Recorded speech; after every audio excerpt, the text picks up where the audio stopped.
10 10 10 రెళ్ళ 20 10 మూళ్ళ 30 10 నాళ్ళ 40 యాదమ్మా ఏమిటా చప్పుడు? పాప చదువుకుంటోంది. చేయి జారిపోయిందమ్మా. సర్లే నువ్వు చెప్పమ్మా.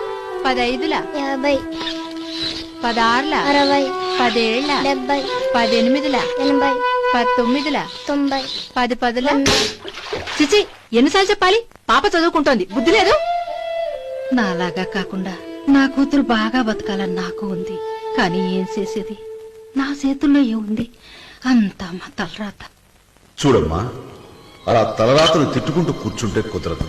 నువ్వు మీ అమ్మాయికి మంచి భవిష్యత్తునివ్వచ్చు. దానికి మార్గం ఆమెను చదివించడం ఒక్కటే.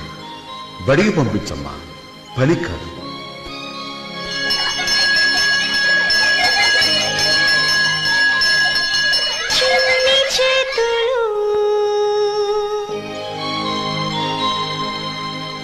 శ్రమ విడిచిపెట్టాలి, పుస్తకం పట్టాలి. ఇది ILO ప్రాజెక్ట్.